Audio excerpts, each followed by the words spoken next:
అందరికీ మహాశివరాత్రి శుభాకాంక్షలు. బట్ ఈ శివరాత్రి రోజు మీరందరూ ఉపవాసం ఉండొచ్చు, జాగారం కూడా ఉండొచ్చు. బట్ ఈ శివరాత్రి రోజు మీరు ఈ పొరపాట్లు మాత్రం అస్సలు చేయకండి. ఎందుకంటే శివుడికి అత్యంత ప్రీతికరమైన రోజు మహాశివరాత్రి.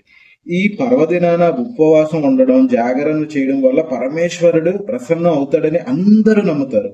అందుకే ఈ శివరాత్రి నాడు నిష్ఠతో ముక్కంటిని ఆరాధిస్తారు. ఓం నమో నమ శివాయ అని స్మరించుకుంటూ పగలంతా ఉపవాస దీక్షలో, సాయంత్రం దైవ చింతలో మునిగిపోతారు. మరి అలాంటి ఇంత పవిత్రమైన రోజు మనం తెలుసో తెలియకో కొన్ని అపచారాలు చేస్తే అది మనకి జీవితాంతం వెంటాడుతుంది.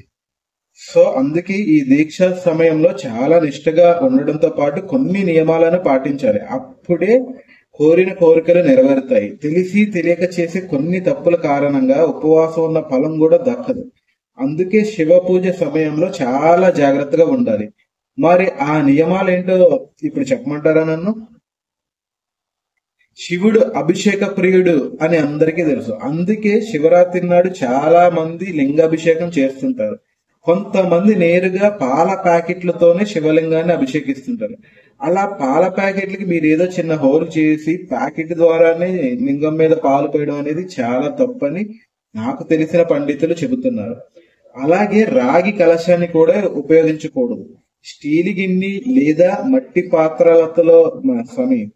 పాత్రలో పాలు తీసుకుని అభిషేకం చేస్తే పుణ్యఫలం దక్కుతుంది. అలా కాకుండా మీరు డైరెక్ట్ గా పాల ప్యాకెట్ చింపేసి దేవుడి మీద వేసేస్తే దాని వల్ల ఎటువంటి ఉపయోగం అనేది ఉండదు.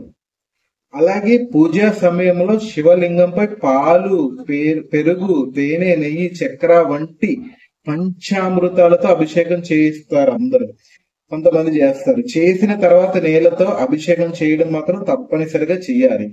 అప్పుడే సంపూర్ణ అభిషేక ఫలితం దక్కుతుంది. కొంతమంది ఏం చేస్తారంటే పెరుగు వేసాం కదా, లేదంటే చక్కెర వేసాం కదా, లేదంటే నెయ్యి వేసాం కదా, అలా వదిలేస్తారు. అలా వదిలేయడం చాలా తప్పు. మీరు దేంతో చేసినా సరే చివరిగా మాత్రం నీళ్లతో అభిషేకం అనేది ఖచ్చితంగా చెయ్యాలి. అలాగే కొంతమంది అభిషేకాలకి శంఖాన్ని ఉపయోగిస్తారు. అలాగే ఎట్టి పరిస్థితుల్లోని శంఖాన్ని మాత్రం ఉపయోగించకూడదు. ఇంకా ఈ రోజు తులసి దళాలు, కుంకుమ వాడద్దు. మహాశివరాత్రి నాడు పరమేశ్వరుడిని బిల్వ పత్రాలతో పూజించాలి. తులసి దళాలతో అస్సలు పూజించకూడదు. బిల్వ పత్రాలు, శమి పత్రాలను ఉపయోగించవచ్చు. అయితే ఆ ఆకులు తోమిడి మొదటి భాగాన్ని తీసేసి శివలింగానికి సమర్పించాలి. గోగు పూలతో సేవ చేయడం కూడా శుభప్రదం. అభిషేకం తర్వాత పరమేశ్వరుడికి విభూది సమర్పించాలి. శివరాత్రి రోజే కాదు, ఏ రోజైనా సరే శివునికి కుంకుమ సమర్పించడం నిషేధం. ఎప్పటికీ ఇవ్వకూడదు. మీరు ప్రదర్శనలు పూర్తిగా చేయవద్దు. ఏ నైవేద్యం చేసినా మహాదేవుడికి సమర్పించిన తర్వాతే అందరికీ పంచాలి. అయితే పరమేశ్వరుడికి పాలని మాత్రం నైవేద్యంగా ఇవ్వకూడదు. పండితులు చెబుతున్నారు, లింగం చుట్టూ ప్రదర్శనలు కూడా పూర్తిగా తిరగకూడదు. దీనివల్ల పూజా ఫలితం కూడా దక్కదని అంటున్నారు. కొంచెం కనిపిస్తూ ఉండొచ్చు మీకు కూడా. నాకు కూడా ఒక పూజారి గారు చెప్పారు, పూర్తిగా తిరగకూడదు అంటే మనం ఒక 9, 10, 15 అని ఇలా పెట్టుకుంటాం కదా, ఖచ్చితంగా దేవుడి చుట్టూ తిరిగే అన్ని లెక్క పెట్టుకుంటూ చేయకండి. దైవం మీద పూర్తిగా మనసును ఉంచి ఇన్ని అన్ని అని లెక్క కాదు, దైవం మీద మనసు ఉంచి చేయండి అని చెప్పడమే ఆయన ఉద్దేశం ఇందులో. ఇంకా ఉపవాసంలో మీరు తీసుకోవాల్సిన జాగ్రత్తలు. శివరాత్రి రోజు ఉపవాసం ఉండే భక్తులు చాలా నిష్ఠతో ఉండాలి. రాత్రి నక్షత్ర దర్శనం అయిన తర్వాతే ఉపవాసం వదలాలి. అంటే మీకు ఆకాశంలో చుక్కని చూసిన తర్వాతే మీరు ఉపవాసం అనేది వదలాలి. కొంతమంది చెప్తూ ఉంటారు పచ్చి మంచినీళ్ళు కూడా ముట్టకుండా ఉండాలని. అలాంటిది ఏమీ లేదు. ఉపవాసం మధ్యలో మీకు దాహంగా ఉంటే అప్పుడప్పుడు నీళ్లు తాగొచ్చు. లేదు అంటే ఏదైనా ఇది లేమంటే అలాంటి ఏమన్నా తీసుకోవచ్చు. అలా తీసుకోవడం వల్ల మీకు ఏం ప్రాబ్లం లేదు. కేవలం ఉపవాసం ఉన్నప్పుడు ఏంటంటే మీరు రైస్ కి సంబంధించినవి కానీ, లేకపోతే ఇడ్లీలు, దోశలు, పూరీలు ఇలాంటివి, లేదంటే మాంసాహారాలు ఇవి తీసుకోకూడదు. కానీ కొంతమంది చెప్తా ఉంటారు పిచ్చిగా, నేను ఉమ్ముకోవడం ఎంగానో నీళ్లు చుక్కకూడదా అని. అది చాలా తప్పండి.